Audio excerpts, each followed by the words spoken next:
So hello students, most welcome to the Thorax YouTube channel. आज हम बात करते हैं एनिमल किंगडम के इस लेक्चर के अंदर। बेसिकली पिछले लेक्चर में हमने एनिलिडा तक समझ लिया था डिटेल में। आज हम स्टार्ट करेंगे फाइलम ऑर्थोपोडा को। तो चलिए बिना टाइम वेस्ट के स्टार्ट करते हैं भाई।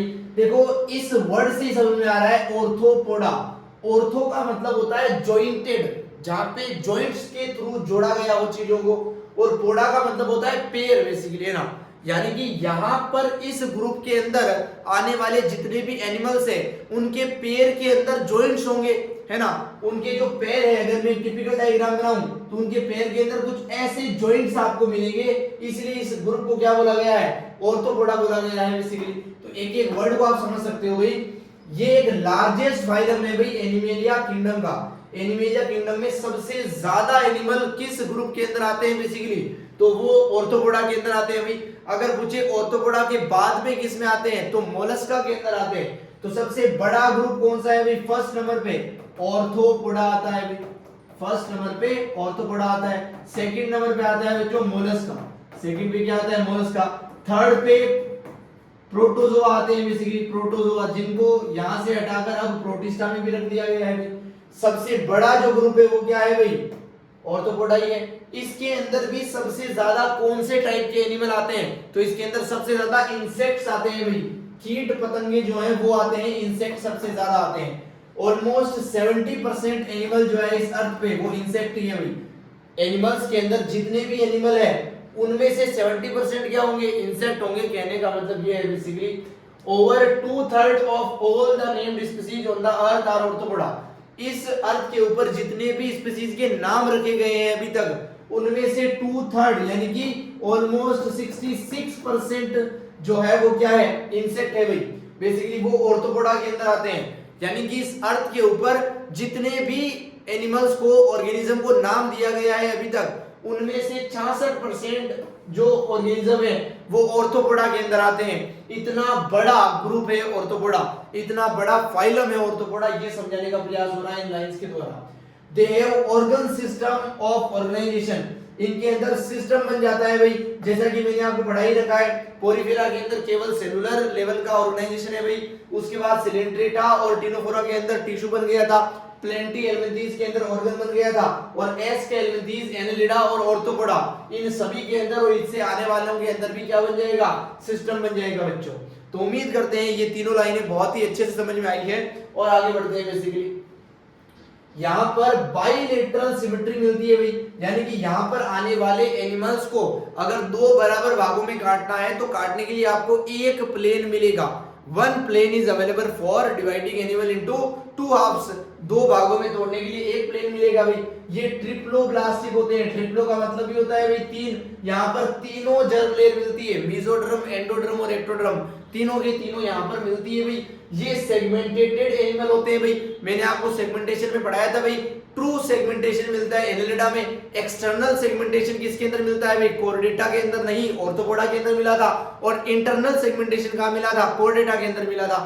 तो यहाँ पर सेगमेंटेशन मिल रहा है कौन सा वाला? एक्सटर्नल सेगमेंटेशन मिल रहा है। यहाँ पर सीलोम तो मिलती है ऑब्वियसली। मेसोड्रम के बीच में जो जगह बंद है उसी को क्या बोला था हमने? सीलोम बोला था। तो मेसोड्रम बन गई है, यहाँ पर सीलोम भी मिलेगी, इसलिए ये सीलोमेट एनिमल है भाई।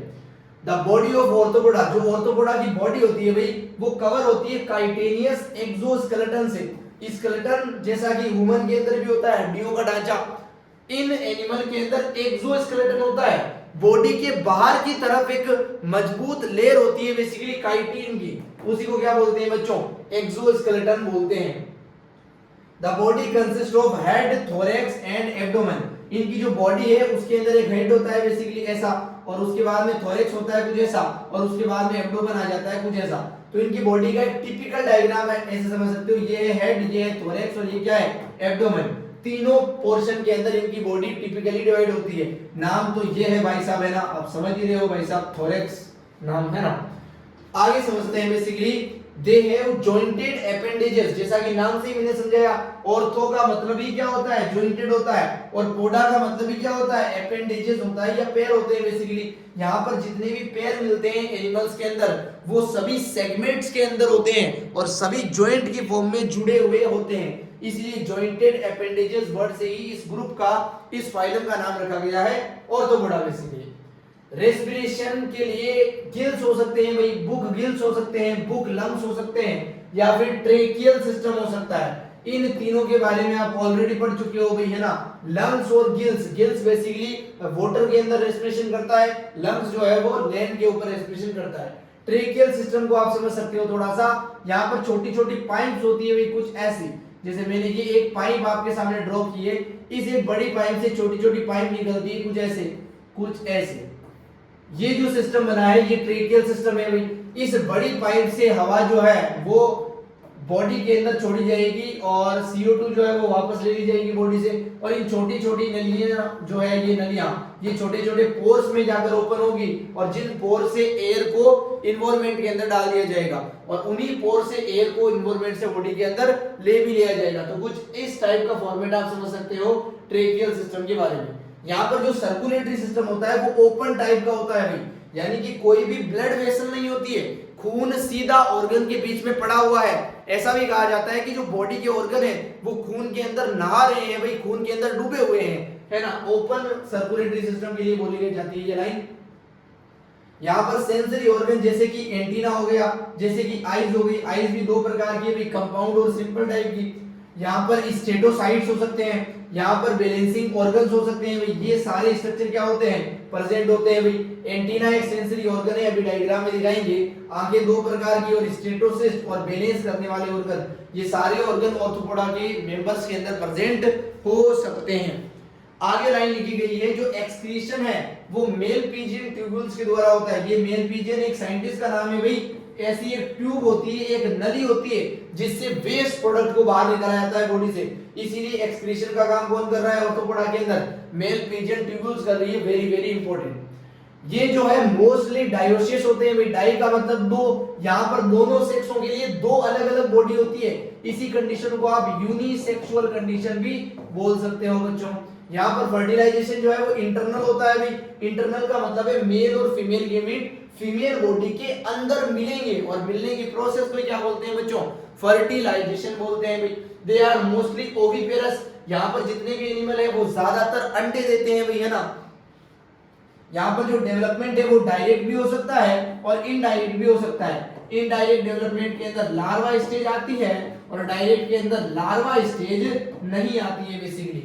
यहाँ पर जाइगोट से डायरेक्ट क्या बन जाता है भाई, चाइल्ड बन जाता है। यहाँ पर जाइगोट से पहले लार्वा बनता है, फिर क्या बनता है बच्चों, एनिमल का चाइल्ड बनता है बेसिकली। तो ये कुछ लाइन से उम्मीद करते हैं कि वर्ड क्लियर है भाई। अब हम ऑर्थोपोडा के कुछ एग्जांपल समझेंगे भाई। सबसे पहले वो एग्जांपल समझेंगे जो इकोनॉमिकली इंपॉर्टेंट है कि हमारी लाइफ के अंदर, ऐसे कुछ इंसेक्ट्स के बारे में पढ़ेंगे। जैसे सबसे पहले लिखा है एपीज भाई, मधुमक्खी जो है इससे शहद मिलता है भाई, इसलिए ये हमें फायदा पहुंचाती है इकोनॉमिकली। जैसे बॉम्बिक्स मोराई है भाई, इससे सिल्क बनती है भाई, रेशम बनता है, इसलिए ये फायदेमंद है। जैसे लेसिपर लेका है तो इससे लेक बनती है भाई, लाख की जो चूड़ियां आती है वो इसी इंसेक्ट से बनाया जाता है भाई।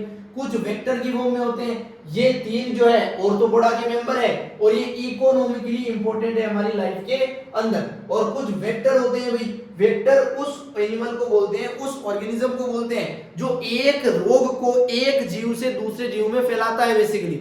तो वेक्टर में लिखा गया है एनाफ्रीज हो गया, एडीज हो गया और क्यूलेक्स हो गया। जो एनाफ्रीज है ये बेसिकली मलेरिया रोग को फैलाता है। किसे फैलाता है बच्चों, मलेरिया को फैलाता है। जो एडीज है ये डेंगू डिजीज को फैलाता है भाई साहब, और ये जो क्यूलेक्स है ये फिलारियासिस डिजीज को फैला देता है। इन तीनों डिजीज के बारे में ह्यूमन हेल्थ एंड डिजीज में डिटेल में पढ़ाएंगे आपको बेसिकली। अगला लिखा गया है ग्रिजेरियस पेस्ट, ऐसे कीट पतंगे इंसेक्ट जो झुंड में रहते हैं इन्हें बोलते हैं ग्रिजेरियस पेस्ट बेसिकली। इसमें लोकस्टा, जिसको लोकस्ट भी बोल सकते हैं, ये एक एग्जांपल आता है। अगला एग्जांपल है लिविंग फोसल भाई, ऐसा फोसल है जो अभी तक लिविंग है, इसके अंदर कॉकरोच आता है भाई, जिसे लिबुलस किंग क्रैब बोलते हैं ना। तो जो बिच्छू है वो यहाँ पे आता है, कॉकरोच नहीं, सॉरी, स्लिप ऑफ टंग। ये जो किंग क्रैब, जिसको आप क्या बोलते हो, बिच्छू भी बोलते हो, जिसको लिम्यूलस भी बोलते हैं भाई साइंटिफिक नेम के अकॉर्डिंग, तो ये कहां पे आता है, ये इस ऑर्थोपोडा ग्रुप के अंदर आता है। तो उम्मीद करते हैं एक एक लाइन आपको अच्छे से समझ में आ गई है। बेसिकली आगे बढ़ते हैं, और ये कुछ एनसीईआरटी के डायग्राम है ऑर्थोपोडा किंगडम के बारे में। जैसे ये लोकस्ट है भाई, जिसको आप राम जी का घोड़ा या अल्लाह का घोड़ा भी बोलते हो, है ना, इसको रिलीजन से जोड़ा जाता है भाई इस एनिमल को, है ना। जैसे ये स्कॉर्पियन है, बेसिकली आप देख ही सकते हो डायग्राम, ये प्राउन है बेसिकली आप देख ही सकते हो, और ये बटरफ्लाई का डायग्राम है, आप देख ही सकते हो। डायग्राम भी आइडेंटिफाई करने आने चाहिए भाई, डायग्राम को देखकर भी इस ग्रुप की प्रॉपर्टीज आपसे पूछी जा सकती है डायरेक्टली। यहाँ पे हम समाप्त करते हैं ऑर्थोपोडा फाइलम के बारे में, और अगला फाइलम आता है हमारे सामने मोलस्का। इस मोलस्का को स्टार्ट करते हैं। बेसिकली लाइन देखना, ये सेकंड लार्जेस्ट फाइलम है भाई, जैसा कि पहले ही बता दिया, सबसे बड़ा ऑर्थोपोडा, उसके बाद मोलस्का, उसके बाद प्रोटोजोआ। बेसिकली प्रोटोजोआ को हटा दिया गया है, तो दोनों के बारे में लाइन लिखी है। ये जो है जमीन के ऊपर मिल सकते हैं, ये पानी में भी मिल सकते हैं, उसमें भी खारे पानी मीठे पानी दोनों जगह मिल सकते हैं। यहाँ पर ऑर्गन सिस्टम बन जाता है भाई, ये समझ में आ रहा है ऑब्वियसली, है ना, ऑर्गन सिस्टम पहले ही बन चुका है। ये बाइलेटरल सिमेट्रिकल होते हैं भाई, एक ही प्लेन होता है जिसे दो भागों में से डिवाइड कर सको। ट्रिप्लोब्लास्टिक है भाई, तीनों लेयर मिलती है, एंडोडर्म, एक्टोडर्म और मेसोडर्म। यहाँ पर सीलोम भी मिलती है, मेसोडर्म के बीच में जगह भी है। बॉडी जो है इनकी वो कैल्केरियस सेल से कवर होती है। कैल्केरियस का मतलब कैल्शियम का बना हुआ सेल होता है इनके पास भाई। इनकी बॉडी के ऊपर एक कवर होता है कैल्शियम का बना हुआ, है ना, जिसको सेल बोल रहे हैं भाई। इसके अंदर कोई भी सेगमेंट नहीं होता है भाई, अनसेगमेंटेड होता है ये पूरा जो कवच होता है। डिस्टिंक्ट हेड, इनके पास एक सिर होता है भाई, एक मस्कुलर फुट होता है, मस्कुलर पैर होता है, और एक विसरल हम्प होता है। आप ऐसा समझ सकते हो, कुछ ऐसा स्ट्रक्चर है भाई, ये विसरल हम्प है, और है ना, इस विसरल हम्प के एक तरफ आप समझ सकते हो कि मस्कुलर फुट है, और दूसरी तरफ आप समझ सकते हो हेड है।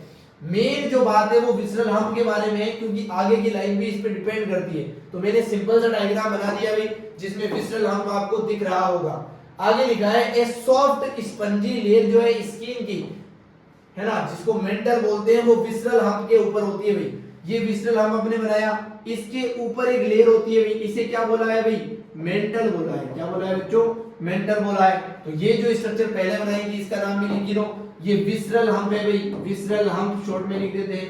तो ये स्ट्रक्चर के नाम है बेसिकली। इस मेंटल लेयर के बीच में और विसरल हम्प के बीच में, इन दोनों के बीच में जो जगह है, इसे मेंटल कैविटी बोलते हैं बच्चों। क्या बोलते हैं, मेंटल कैविटी बोलते हैं। देखो ये लिखा हुआ है आपके सामने। तो ये जो जगह है इसे क्या बोलते हैं बच्चों, इसे बोलते हैं मेंटल कैविटी। इस मेंटल कैविटी के अंदर गिल्स जो है वो प्रेजेंट हो सकते हैं भाई, और ये जो गिल्स है ये एक्सक्रीशन का और रेस्पिरेशन का दोनों काम यहाँ पे करते हैं। तो उम्मीद करते हैं एक एक लाइन समझ में आ गई है। ये जो गिल्स है वो रेस्पिरेशन का और एक्सक्रीशन का काम भी करते हैं। एंटीरियर हेड जो होता है उसके पास सेंसरी टेंटिकल्स होते हैं। सिर के पास कुछ ऐसे बाल जैसे स्ट्रक्चर होते हैं जिनको छूने पर उस एनिमल को सेंसेशन मिलते हैं, उन्हें उसे पता चलता है बेसिकली। इनका जो माउथ होता है उसके पास एक फाइल जैसी रेस्पिंग स्ट्रक्चर होती है, जिसे क्या बोलते हैं, रेड्यूला बोलते हैं भाई। ऐसा समझो कि रेती जैसी स्ट्रक्चर होती है, रेगमाल जैसी स्ट्रक्चर होती है बेसिकली, जो खाने को रगड़ने के लिए काम आती है, यानी कि फीडिंग में यूज है भाई इसका रेड्यूला का। रेड्यूला कहाँ पे मिलता है, मोलस्का के अंदर आने वाले जितने भी मेंबर है उनके मुंह में मिलता है भाई, और खाने को रगड़ने का काम करता है, खाने को छोटे छोटे टुकड़ों में तोड़ने का काम करता है। एक फाइल लाइक स्ट्रक्चर है भाई, जो रेस्पाइन की तरह घिसने का काम कर रहा है, नाम क्या है, रेड्यूला है भाई। यूजुअली जो है ये भी यूनिसेक्सुअल होते हैं भाई। डायोसिस का मतलब क्या है, यूनिसेक्सुअल है, बहुत बार समझा चुके हैं भाई आपको। ओविपेरस होते हैं, ये भी अंडे देते हैं भाई। डायरेक्ट डेवलपमेंट होता है इनके अंदर, इनडायरेक्ट डेवलपमेंट होता ही नहीं है, यानी कि यहाँ पे कोई भी लार्वा स्टेज आपको मिलती ही नहीं है बेसिकली। चलिए आगे बढ़ते हैं भाई। Excuse me please. मोलस्का की कुछ एग्जांपल है आपके सामने, देखो। सबसे पहला है पाइला, जो कि एप्पल की तरह दिखता है इसलिए एप्पल सनेली बोलते हैं। फिर है पिंटाडा, जिसको पेरल ओस्टर बोलते हैं, इसके अंदर से मोती निकलता है इसलिए इसको पेरल ओस्टर बोला है भाई। फिर है सेपिया, जिसको कटल फिश बोलते हैं। पहले जब साइंटिस्टों ने देखा तो ये फिश जैसा लगा था इसलिए इसे नाम दिया था कटल फिश, लेकिन बाद में इसे सेपिया नाम दिया गया। अगला आता है फ्लोरिंगो, इसी को स्क्विड भी बोलते हैं भाई। अगला आता है ऑक्टोपस, इसी को डेविल फिश बोलते हैं। ये भी पहले मछली जैसी लगी थी, नाम रख दिया डेविल फिश, बाद में नाम रखा ऑक्टोपस। अगला है एप्लाइसिया, एप्लाइसिया को सी एयर बोलते हैं भाई, समुद्र का खरगोश है ना, खरगोश जैसा दिखा था ये सबसे पहले। डेंटाइलम जो है इसको टस्क शेल भी बोलते हैं भाई, हाथी के दांत जैसा दिखता है डेंटाइलम, है ना। चेटोप्ल्यूरा जो है इसको चाइटोन भी बोलते हैं भाई। तो ये कुछ एग्जांपल है एनसीईआरटी के डायरेक्ट, वर्ड बाय वर्ड याद रखेंगे भाई, एज इट इज याद रखेंगे। इन एग्जांपल की डिटेल्स हमें नहीं पढ़नी है भाई, कौन कहां रहता है, क्या खाता है, क्या करता है, कुछ भी नहीं पढ़ना है। अकॉर्डिंग टू द एनसीईआरटी ही ज्यादातर क्वेश्चन आएंगे नीट के अंदर, और एज इट इज एग्जांपल में से क्वेश्चन आएंगे। तो इन एग्जांपल को आप एज इट इज याद रखेंगे भाई, उम्मीद करते हैं समझ में आ गया है। दो डायग्राम दिए गए हैं एनसीईआरटी में, ये है पाइले का डायग्राम और ये है ऑक्टोपस का डायग्राम। बेसिकली ऑक्टोपस को डेविल फिश बोलते हैं ना, इसको बेताल मछली भी बोलते हैं भाई, भूत मछली, इसे देखने पर भूत जैसा लगता है ना, इसलिए इसको क्या बोलते हैं भाई, बेताल मछली बोलते हैं। तो यहाँ तक बने रहने के लिए, इस लेक्चर को कंप्लीट देखने के लिए थैंक यू सो मच भाई। नेक्स्ट लेक्चर के हम इसी चैप्टर को आगे कंटिन्यू करेंगे बेसिकली। तो इस टॉपिक के अंदर कोई भी डाउट हो तो आप हमें कमेंट कर सकते हैं, उसका रिप्लाई आपको 100% मिलेगा। Thank you so much again.